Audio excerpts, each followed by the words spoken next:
यहां पर देखिए वर्क इंटरेक्शन, मेरे ख्याल से यहां आपका वर्क इंटरेक्शन क्लियर समझ में आ गया, जिसमें बाउंड्री वर्क और अदर फॉर्म ऑफ वर्क, ये दो चीजें आपको क्लियर आ गई होंगी।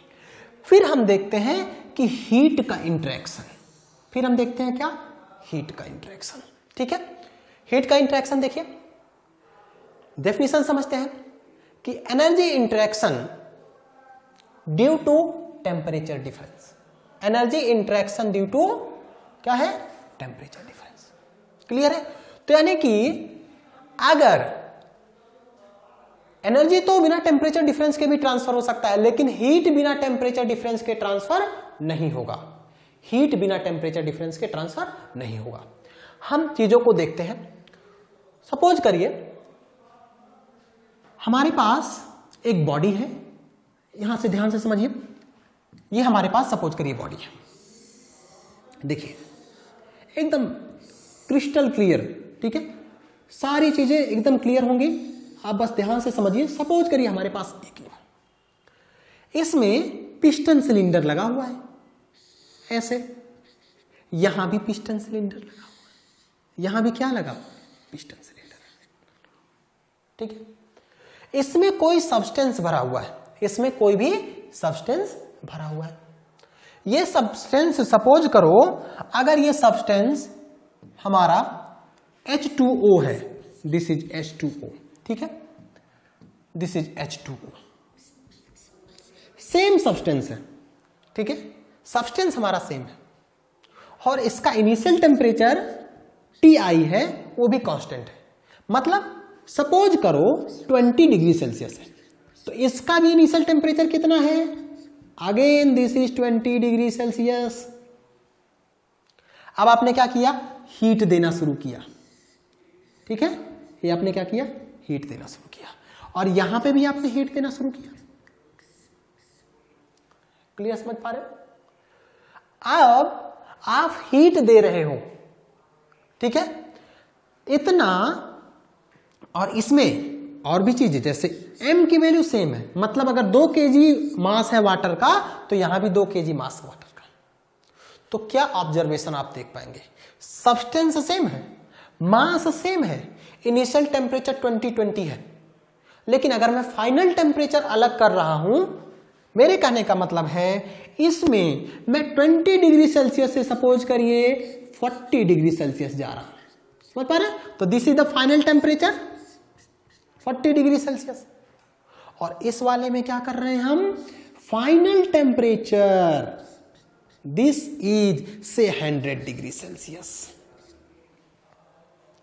तो अब बताओ कि किसमें हीट ज्यादा देना पड़ेगा, किसमें हीट ज्यादा देना पड़ेगा, यहां 20 से 40 हो रहा है, सेम सब्सटेंस सेम मास, मास दोनों का सेम है, सब्सटेंस सेम है, तो यहां पर 20 से 40 आ रहा है, मतलब इनका टेम्परेचर डिफरेंस बताइए मेरा कितना हुआ मेरे भाई, this is 40 minus 20, this is 20 degree Celsius, और इसका टेम्परेचर डिफरेंस कितना हुआ, इसका टेम्परेचर डिफरेंस कितना हुआ, 100 minus 20, this is 80 degree Celsius.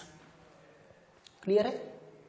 तो सबसे इंपॉर्टेंट ऑब्जर्वेशन क्या निकला, अगर ध्यान से समझिए, अगर सब्सटेंस सेम है, मास सेम है, ठीक है, इनिशियल टेम्परेचर सेम है, तो इसमें हीट ज्यादा देना पड़ेगा कि इसमें, जिसमें टेम्परेचर डिफरेंस ज्यादा है। क्यों? क्योंकि इसमें 20 से केवल 40 जाना है, इसमें 20 से हमें कितना जाना है, 100 डिग्री सेल्सियस। तो हम क्या कह सकते हैं, अगर सब्सटेंस सेम है, मास सेम है, इनिशियल टेम्परेचर सेम है, तो हीट क्या होगा, it is directly proportional to temperature difference. समझ पा रहे हैं?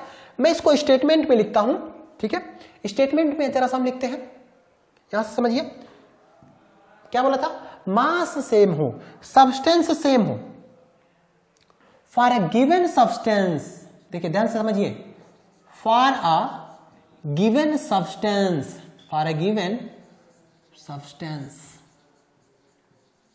फॉर अ गिवन सब्सटेंस, मैंने सब्सटेंस एक कर दिया, and same quantity of mass, this is, समझ पा रहे हैं, मास हमने सेम किया, same quantity of mass, same quantity of mass kept at same initial temperature, kept at same initial temperature, क्या बोलोगे? जो हीट होगा, देखिए जो हीट ऐड करना पड़ेगा वो क्या होगा? This is directly proportional to temperature difference. Clear? ये किस पे डिपेंड करेगा? Temperature difference. समझ पा रहे हैं? अब देखिए इसको और अच्छे से समझिए, 20 पहले था, उसके बाद कब आए थे?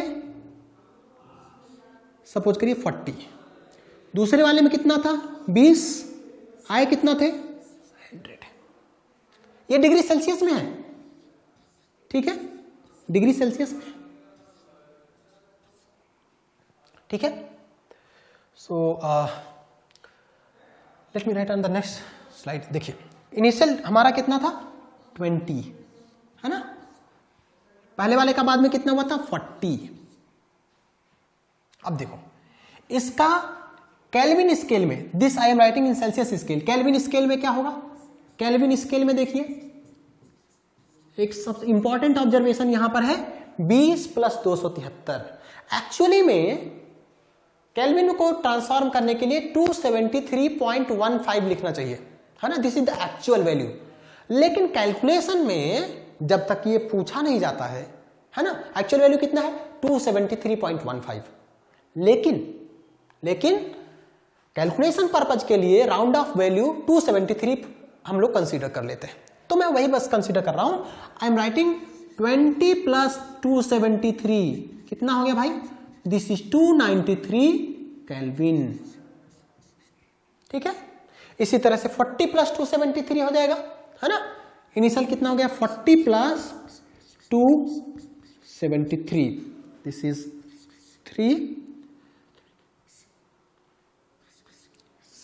313, दिस इज केल्विन, है ना। This is not degree kelvin, degree kelvin नहीं है, ठीक है, ये गलत है। दिस इज केल्विन ओनली, जिसे हम लोग कैपिटल के लिखते हैं, ठीक है, कैपिटल के। और एक बात और देख सुन लीजिए, ये कैपिटल सी है, ये भी कैपिटल सी है, ये कैपिटल के है। तो ऐसे स्केल जो कैपिटल लेटर्स में लिखे जाते हैं, स्पेशली इन टेम्परेचर स्केल्स, वो किसी ना किसी के नाम होते हैं। समझ पा रहे हैं? जैसे केल्विन, अब केल्विन प्लांक का स्टेटमेंट आगे हम लोग सेकंड लॉ थर्मोडायनेमिक्स में देखेंगे। तो अगर किसी के नाम पे वो स्केल रखा गया है तो that is mostly kept in capital letters, like Celsius भी नाम है एंड केल्विन भी इट इज अ नेम, तो that is why both are kept in capital letters. Degree Celsius लेकिन केल्विन है, डिग्री के नहीं है, इट इज कैपिटल के। चलो, तो 20 to 40 आया था। दूसरा हमारे पास कितना था? 20 degree Celsius to 100 degree Celsius. अब देखो टेम्परेचर डिफरेंस निकाल लेते हैं इसमें देखिए टेम्परेचर डिफरेंस कितना होगा? Delta T, this is how much? 40 - 20, this is 20 degree Celsius. 100 - 20, this is 80 degree Celsius. Clear है? और ये इधर करोगे तो क्या होगा? देखिए 293 इधर वाला में होगा, इनिशियल टेम्परेचर तो सेम था, और यहां पर 100 जोड़ोगे, 100 + 273, दिस इज 373। समझ पा रहे हैं? ये केल्विन स्केल में है, ये हमारा किस स्केल में है? केल्विन स्केल में है, और ये हमारा किस में है? सेल्सियस स्केल में। और इनका डिफरेंस देखो, 313 - 293, तो I think this will again delta T, this is in degree Celsius, तो ये हमारा वैल्यू कितना होगा? I think you should get the same value, है ना। This is 20 kelvin, this is 20 kelvin यहां पर, और यहां पर हमारा कितना होना चाहिए? It should be 80 kelvin. मतलब समझ पा रहे हो? मैं इतना इस नाते किया आपको इतना बस समझा सकूं कि जो टेम्परेचर डिफरेंस जहां भी आपको मिलेगा तो उसमें सेल्सियस को केल्विन में कन्वर्ट करने की जरूरत नहीं है, सेल्सियस को केल्विन में कन्वर्ट करने की जरूरत नहीं है।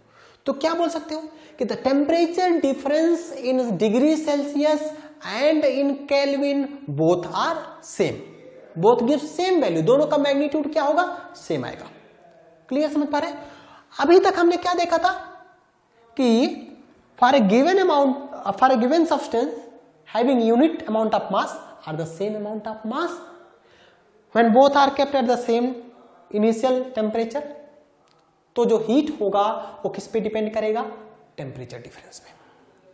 पहला ऑब्जर्वेशन था हीट का, ठीक है। अच्छा, तो हम लोग दूसरा ऑब्जर्वेशन देखते हैं, ठीक है। ये हमारा पहला ऑब्जर्वेशन था, क्लियर है। This is first observation, this is regarding heat, ये हमारा पहला ऑब्जर्वेशन था।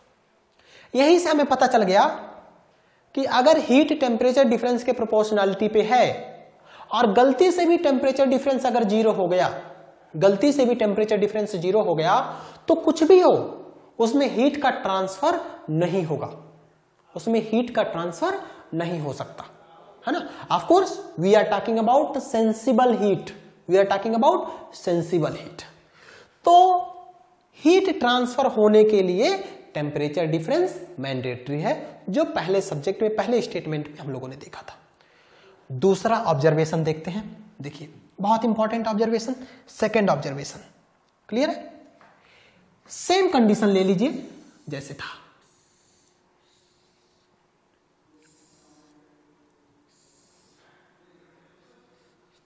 ठीक है। अब की बार हम दूसरे कंडीशन को देखना चाहते हैं कि और क्या होगा। क्या था, H2O, H2O ही ले लो भाई, दोनों सब्सटेंस एक ले लीजिए, इनिशियल टेम्परेचर सेम ले लीजिए, Ti से 20 डिग्री सेल्सियस, लेकिन फाइनल टेम्परेचर भी सेम ले लीजिए, सपोज करिए 40 डिग्री सेल्सियस। यहां भी सेम कंडीशन है, इनिशियल टेम्परेचर कितना है 20 डिग्री सेल्सियस, फाइनल टेम्परेचर कितना है 40 डिग्री सेल्सियस, समझ पा रहे। तो टेम्परेचर डिफरेंस कितना आएगा, how much is the delta T, this is 20 again degree Celsius, how much is the temperature difference, कितना टेम्परेचर डिफरेंस है भाई, this is again 20 degree Celsius. Temperature difference heat transfer होगा, बिल्कुल होगा, टेम्परेचर डिफरेंस जीरो नहीं है, तो इस नाते टेम्परेचर डिफरेंस अगर है तो डेफिनेटली हीट ट्रांसफर होगा। लेकिन अगर यहां पे सपोज करिए 10 kg है, यहां पे कितना है 10 kg वाटर है, और यहां पर सपोज करिए 50 kg वाटर है। अब आप मुझे बताइए कि अगर मुझे 20 से 40 लेके जाना है 10 kg वाटर को, और यानी कि 10 किलोग्राम वाटर है, उसका टेम्परेचर 20 डिग्री सेल्सियस बढ़ाना है, या बोल दो कि 20 से 40 लेके जाना है, या 100 से 120 लेके जाना है, मतलब 20 डिग्री सेल्सियस मुझे बढ़ाना है। और दूसरे कंटेनर में 50 kg वाटर हमारे पास है, और उसका भी टेम्परेचर 20 से 40 लेके जाना है। अपने माइंड से ही आप डायरेक्टली बोल सकते हो कि यहां पर सर जो हीट होगा, अगर मैं Q1 बोल दूं और यहां पर जो हीट होगा Q2 बोल दूं, तो क्लियर बात है कि Q1 की वैल्यू कम होगा, Q2 की वैल्यू ज्यादा होगा। मतलब चूंकि इसमें मास ज्यादा है, तो इस पे सेम टेम्परेचर डिफरेंस के लिए आपको ज्यादा हीट देना पड़ेगा, और यहां पर क्या करना पड़ेगा, कम देना पड़ेगा। तो दूसरा ऑब्जर्वेशन हमें करना, दूसरा ऑब्जर्वेशन देखिए, पहला ऑब्जर्वेशन हम लोगों ने देख लिया था, सेकेंड ऑब्जर्वेशन देखते हैं। मैं ऊपर लिख रहा हूं, यहां पर देखिए, एकदम कोई भी डेफिनेशन आपको याद करने की जरूरत नहीं है, समझ लीजिए, just transform in your own language, कुछ नहीं है। क्या है, सब्सटेंस सेम होना चाहिए भाई, H2O ये भी है तो H2O ये भी है। For a given substance having the same temperature difference, having the same temperature difference, isn't it? Amount of heat added, हाँ, Q1 या Q2 will be directly proportional to the mass of the substance। लिख रहा हूं यहां पे, देखिए समझिए, for a given substance given substance, substance एक होना चाहिए, ध्यान में एकदम क्लियर होना चाहिए ये चीज। For a given substance having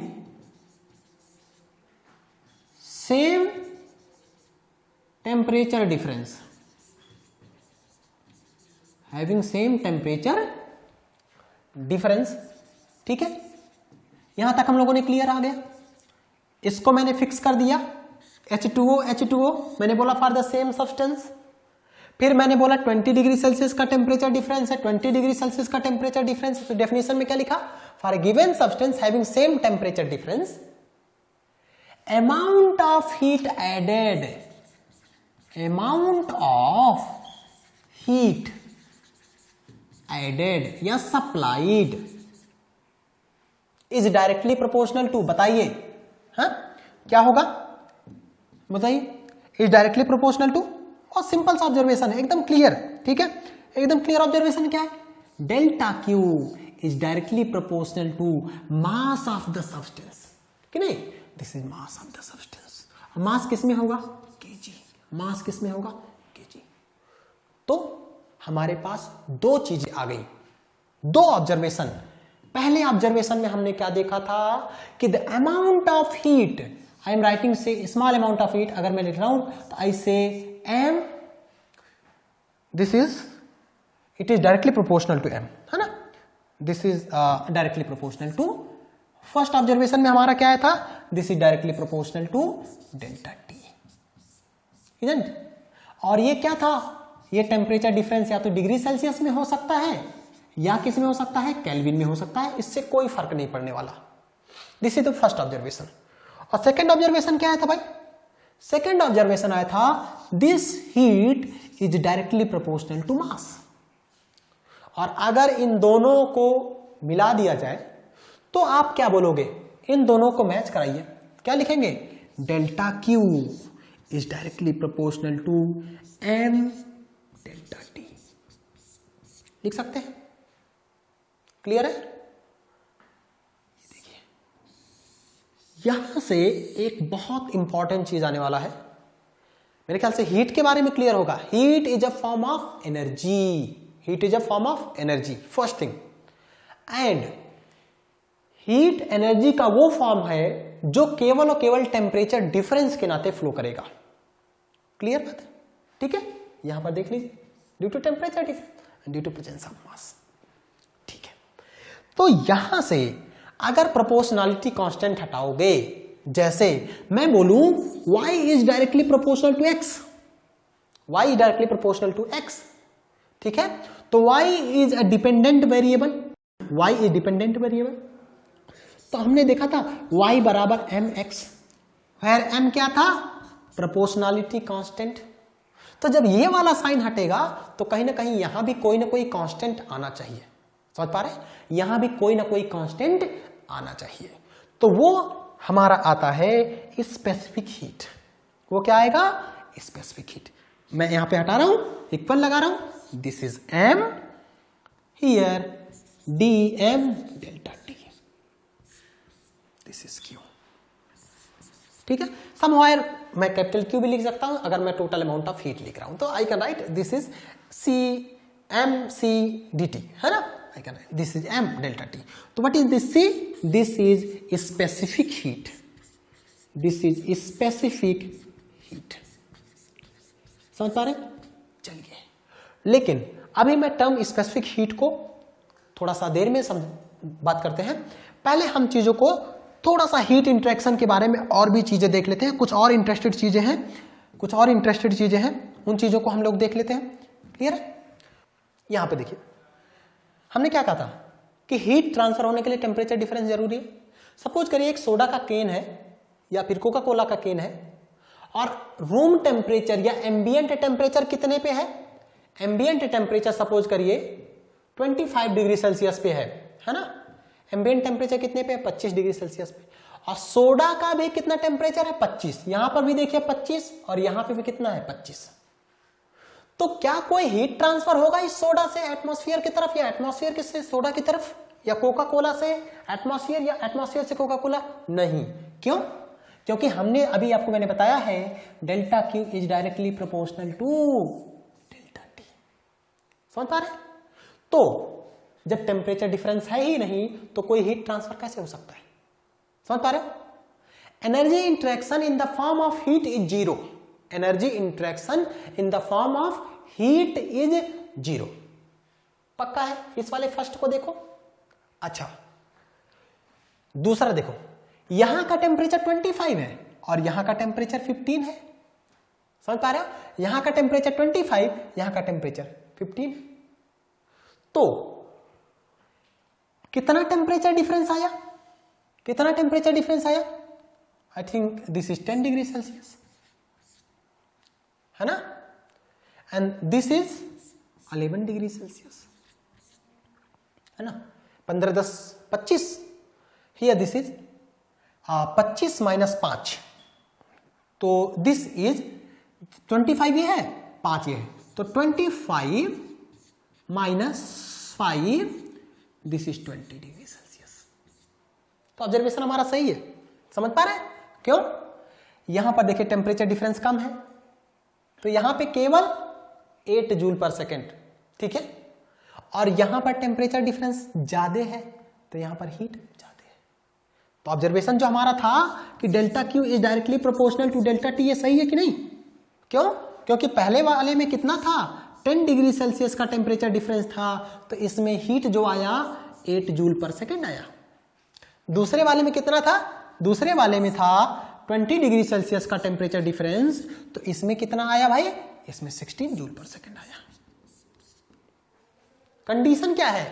दोनों का एक यानी एटमॉस्फेरिक कंडीशन टेम्परेचर सेम होना चाहिए और इनका मास सेम होना चाहिए, सब्सटेंस सेम होना चाहिए। तो मेरे ख्याल से ये चीज आपको क्लियर होगा, इसमें कोई डाउट नहीं होगा कि यहां पर हीट ट्रांसफर क्यों नहीं हो रहा है। क्लियर है? यहां पर हीट ट्रांसफर कम क्यों हो रहा है, यहां पर हीट ट्रांसफर ज्यादा क्यों हो रहा है?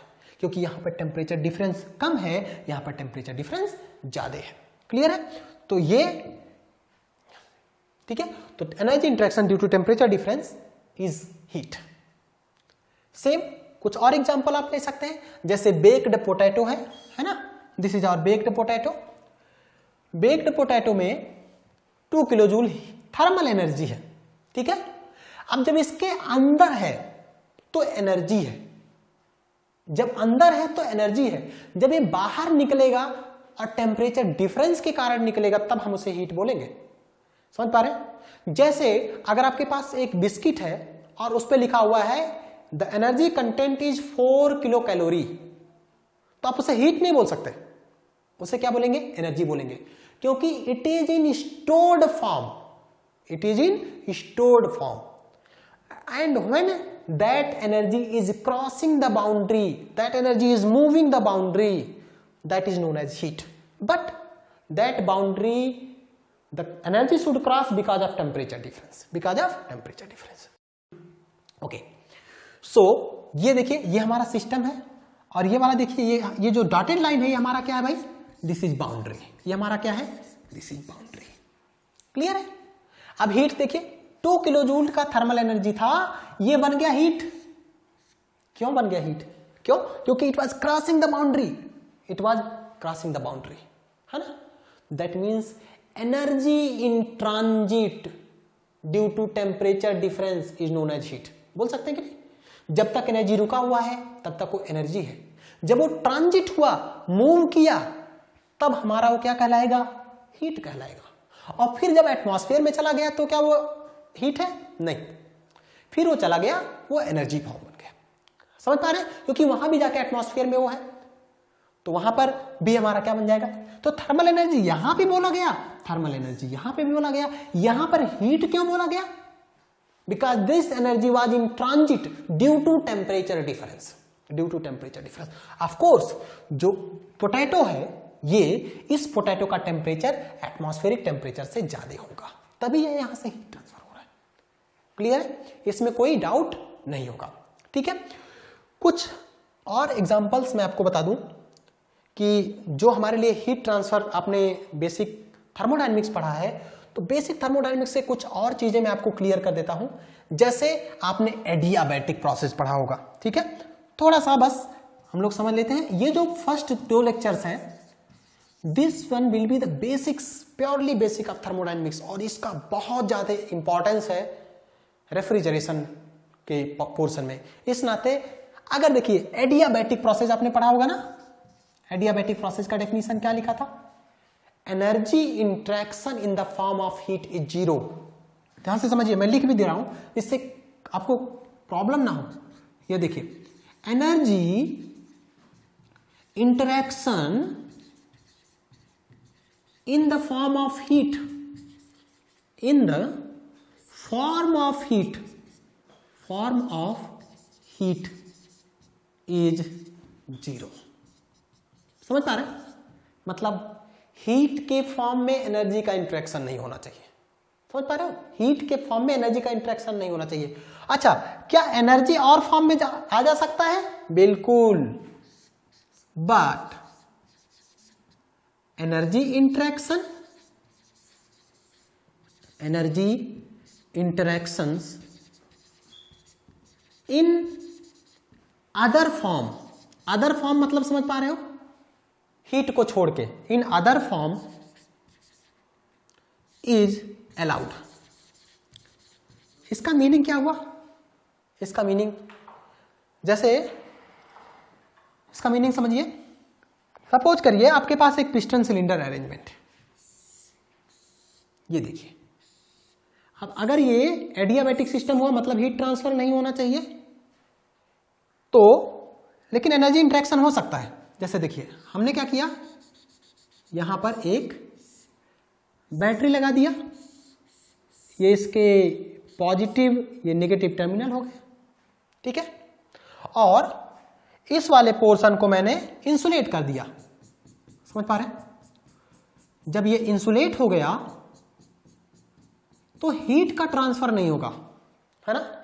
यानी कि यहां से डेल्टा क्यू 0 होगा, लेकिन डेल्टा क्यू ही तो एनर्जी नहीं है ना। एनर्जी तो और भी फॉर्म में हो सकता है, that may be in the form of work, और भी कई फॉर्म हो सकते हैं। बाउंड्री वर्क हो सकता है, अदर वर्क हो सकते हैं, मैग्नेटिक वर्क हो सकता है, कई तरह के वर्क हो सकते हैं। तो ये हमारा क्या है? Electrical work, EMF work. अब यहां पर अगर वोल्टेज डिफरेंस हमारा V है, इन दोनों टर्मिनल के बीच वोल्टेज डिफरेंस V है, इसमें करंट I है, तो इसमें कितना एनर्जी जा रहा है? VI, वाट में, दिस इज इन वाट। और अगर टाइम से मल्टीप्लाई कर दोगे तो जूल में आ जाएगा। समझ पा रहे हो? अब देखिए ऐसा क्यों किया गया? डेल्टा क्यू, मैं हीट लिख रहा हूं, ये देखिए सबसे इंपॉर्टेंट चीज इंटरव्यूज में, या फिर वैसे ही एडियाबैटिक आ गया तो आपको 3 तरह से एडियाबैटिक सिस्टम बना सकते हो। समझ पा रहे हैं? ये देखो, ये क्या है? आई एम राइटिंग जूल। ये क्या है? जूल पर सेकेंड। और ये क्या है? सेकेंड। समझ पा रहे हो? अब देखो कितना इंटरेस्टेड बात है कि ये चीज 0 कब हो सकता है? 2 कंडीशन होगा। पहला कंडीशन भाई, डेल्टा क्यू 0 हो जाए, मतलब हीट ही ट्रांसफर नहीं हो। यहां पे देखो डेल्टा क्यू 0 है, और ये क्यों 0 है? क्योंकि मेरे भाई इंसुलेटेड है। क्योंकि क्या है? इंसुलेटेड है। तो पहला क्या है? एडियाबैटिक सिस्टम बनाने के लिए आप इंसुलेट कर दो, एडियाबैटिक सिस्टम बनाने के लिए इंसुलेट कर दो। और दूसरा समझ पा रहे हो? टाउ बराबर 0। टाउ क्या है? टाइम। टाउ क्या है? टाइम। तो टाइम 0 होने का मतलब समझ पा रहे हो? टाइम 0 होने का मतलब हीट को ट्रांसफर होने के लिए टाइम की रिक्वायरमेंट होती है, यानी कि समय चाहिए हीट ट्रांसफर होने के लिए। लेकिन आप हीट ट्रांसफर के लिए टाइम ही ना दो, हीट ट्रांसफर के लिए टाइम ही ना दो। तो अगर आपको हीट ट्रांसफर के लिए टाइम नहीं दिया जाए तो हीट इंटरैक्ट नहीं होगा। For example, let us take some example, है ना। आपने बहुत अच्छे से थर्मोडायनेमिक्स में देखा होगा। सपोज करिए आपके पास एक नोजल है ना। नोजल है, छोटा सा डिवाइस है ना। Length can be 10 to 15 centimetre maximum, है ना। तो लेंथ हमारे लिए बहुत ज्यादा इंपॉर्टेंट नहीं है। यहां पर देखिए, सपोज करिए ये सेक्शन 1 है ना, सेक्शन 2 है। अब एडियाबैटिक नोजल एक तरीके से कर सकता हूं कि इसको इंसुलेट कर दूं, वो तरीका मैंने बता दिया। दूसरा क्या है? अगर यहां पे कोई फ्लूइड आ रहा है और ये इतना तेजी से बाहर निकल जा रहा है, क्योंकि ये छोटा है अब बहुत तेजी से इसकी काइनेटिक एनर्जी बढ़ रही है तो बहुत तेजी से आगे निकल जाएगा। तो क्या हीट ट्रांसफर होने के लिए टाइम पाएगा? बिल्कुल नहीं। तो जब ये हीट ट्रांसफर के लिए टाइम नहीं पाएगा तो इसमें भी हीट ट्रांसफर कितना होगा? 0। मतलब समझ पा रहे हो? Adiabatic process can be either made by insulating the system or making the system very fast, बहुत तेजी से कर दो। और जो सबसे इंपॉर्टेंट, 2 ऑब्जर्वेशन हो गए, तीसरा इंपॉर्टेंट बात यह है, यार डेल्टा क्यू 0 करना है। डेल्टा क्यू 0 होने के लिए हमने क्या देखा था? पहला इंसुलेट किया, दूसरा फास्ट कर दिया। एक और इंपॉर्टेंट है, ये इंपॉर्टेंट बहुत, अगर आप ये लिखते हैं तो it's really it will give you very clear picture. और इंपॉर्टेंट इस नाते है क्योंकि हमने क्या देखा था? डेल्टा क्यू इज कहीं ना कहीं it is directly proportional to delta T, है ना? तो डेल्टा टी 0 कर दो। लेकिन जैसे आप ये बोलोगे तो तुरंत एग्जामिनर बोलेगा कि T2 माइनस T1 बराबर 0 हुआ तो T2 बराबर क्या हो गया? T1। और ये क्या बन गया? ये तो बन गया भैया आइसोथर्मल। समझ पा रहे हो? लेकिन नहीं, ऐसा है नहीं। ऐसा क्यों नहीं है? समझ पा रहे हो? अगर डेल्टा टी 0 होने का मतलब T2 माइनस T1 0, यानी T2 बराबर T1, that is isothermal process. यानी कि डेल्टा क्यू 0 होने के लिए, समझ पा रहे हो, यहां पे T2 माइनस T1 0 होना चाहिए, यानी कि T2 बराबर T1। इसको समझते हैं कि कैसे ये एग्जीक्यूट करेंगे। सपोज करिए यहां पर एक piston cylinder arrangement, here is the piston cylinder arrangement, ठीक है। इनिशियल टेम्परेचर सिस्टम का कितना है? 20 डिग्री सेल्सियस। तो बाहर भी 20 रखो, जिस एटमॉस्फेयर में ये है उस एटमॉस्फेयर का भी टेम्परेचर कितना होना चाहिए? 20 डिग्री सेल्सियस। तो बताओ क्या कोई टेम्परेचर डिफरेंस है? कोई डेल्टा टी है? नो, डेल्टा टी बराबर 0। तो कोई heat transfer? No, delta Q बराबर 0। फिर अब आपने क्या किया? सपोज करिए इसमें कोई और लगा सकते हैं, जैसे इलेक्ट्रिक वर्क दे सकते हैं ना, VI ऐसे दे सकते हैं। तो अब जब ये दोगे तो इसका तो टेम्परेचर बढ़ेगा, है ना? तो मैं मान ले रहा हूं कि अब की बार टेम्परेचर सपोज करिए 40 आया, क्लियर है? तो बाहर का भी 40 करो, आपको मैन मेड बनाना पड़ेगा, बाहर का टेम्परेचर भी आपको उसी के अकॉर्डिंग कंट्रोल करना पड़ेगा। तो देख रहे हो, 20 से 20 टेम्परेचर डिफरेंस 0, 40 हुआ तो ये भी 40 हुआ टेम्परेचर डिफरेंस 0, ये 100 हुआ तो ये भी 100 हो जाएगा टेम्परेचर डिफरेंस 0। लेकिन क्या आइसोथर्मल है? नहीं नहीं, कभी नहीं आइसोथर्मल हो सकता है। देख रहे हो, 20 से 40 से 100, तो ये आइसोथर्मल प्रोसेस नहीं है। Then such process are adiabatic process. Clear, समझ पा रहे हैं? तो यानी कि हीट के बारे में हम लोगों ने काफी कुछ चीजें सीख लिया। Heat is a form of energy and this is energy in transit, बाहर निकल रहा है due to temperature difference. Heat for a given substance kept at initial same temperature, it is directly proportional to temperature difference, ये भी हमने देखा था। and it is directly proportional to mass अगर temperature difference same हुआ, ये सारी चीजें हमने देखा था। और एडियाबैटिक प्रोसेस में हमने देखा था कि 3 तरह से एडियाबैटिक प्रोसेस बनाया जा सकता है, और वो क्या है? या तो इंसुलेट करके, या तो बहुत फास्ट करके, या सिस्टम और सराउंडिंग के टेम्परेचर को सेम करके, लेकिन वो टेम्परेचर चेंज होना चाहिए, लेकिन ऐसे चेंज होना चाहिए कि दोनों का टेम्परेचर डिफरेंस 0। ठीक है, अब एक और थोड़ा सा और समझ लीजिए, एडियाबैटिक का मीनिंग क्या होता है। जो एडियाबैटिक होता है वर्ड, ये लिया गया है कहां से? ये लिया गया है बच्चा एडियाबेटास। एडियाबेटास, एडियाबेटास का मतलब क्या होता है? Not to transfer, not to transfer, मतलब समझ पा रहे हो? ट्रांसफर नहीं होना चाहिए क्या? हीट। क्लियर है? Adiabatic meaning not to transfer what? Heat. There should not be transfer of heat. और फॉर्म हो सकते हैं, और एनर्जी हो सकती है, उसमें कोई परेशानी नहीं। तो this is all about heat. I think everything will be clear to you.